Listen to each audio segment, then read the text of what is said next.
आज हम लोग हिंदी व्याकरण में रचना के आधार पर वाक्य के प्रकार को पढ़ेंगे कि रचना के आधार पर वाक्य को कितने भागों में बांटा गया है। ठीक ना। इसके पहले हम लोगों ने अर्थ के आधार पर रचना वाक्यों के जो भेद थे उनको हम लोगों ने पढ़ लिया है, जो 8 प्रकार के थे। ठीक ना। अब हम लोग यहाँ पर रचना के आधार पर वाक्य के कितने प्रकार हैं इसको पढ़ेंगे। तो सबसे पहली बात, रचना के आधार पर वाक्य के 3 प्रकार किए गए हैं। नंबर 1 साधारण वाक्य, नंबर दूसरा जो है वो संयुक्त वाक्य है, और तीसरा जो अंतिम है वो मिश्रित वाक्य है। ठीक ना।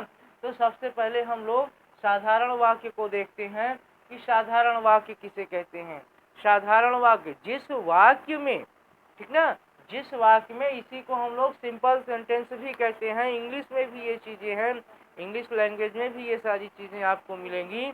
तो सबसे पहले हिंदी व्याकरण में हम लोग जो रचना के आधार पर वाक्यों के प्रकार पढ़ रहे हैं या वाक्य के प्रकार हैं, तो उसमें पहला जो है वो साधारण वाक्य है। ठीक ना, जिसे इंग्लिश में सिंपल सेंटेंस कहते हैं। तो साधारण वाक्य में क्या होता है, जिस वाक्य में एक उद्देश्य और एक विधेय होता है।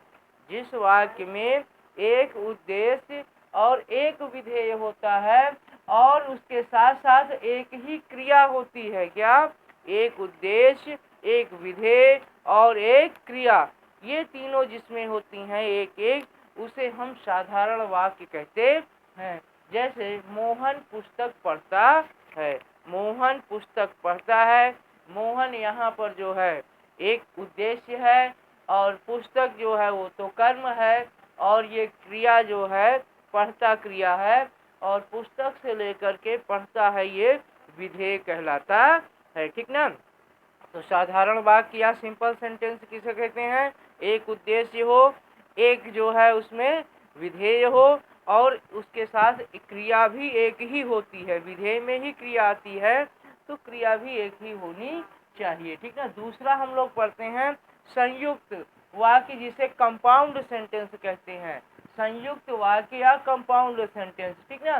जिन वाक्यों में दो या दो से अधिक वाक्य, जिस वाक्य में दो या दो से अधिक वाक्य स्वतंत्र रूप से योजक के द्वारा मिले होते हैं या जुड़े होते हैं, उसे संयुक्त वाक्य कहते हैं। ठीक ना।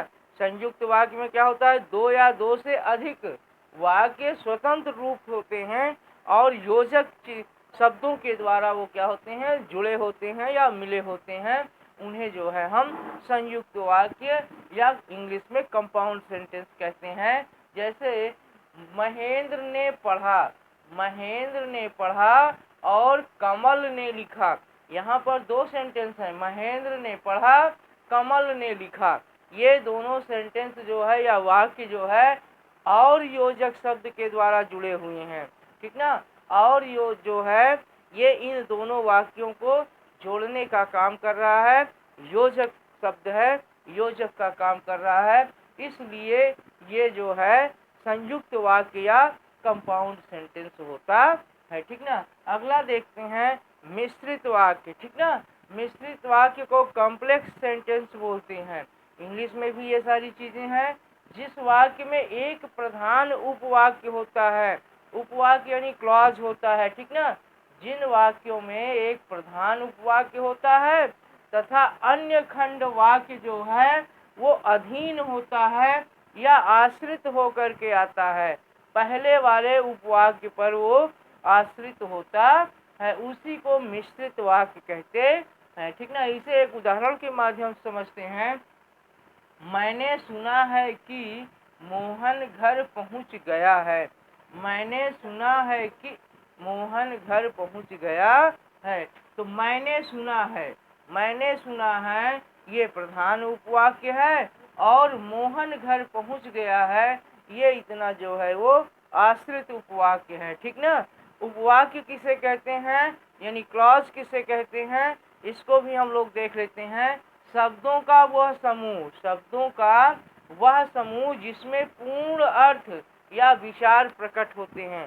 शब्दों का वह समूह जिसमें पूर्ण अर्थ या विचार जो है क्या होते हैं, प्रकट होते हैं और उसका एक स्वतंत्र जो है उद्देश्य और स्वतंत्र विधेय होता है।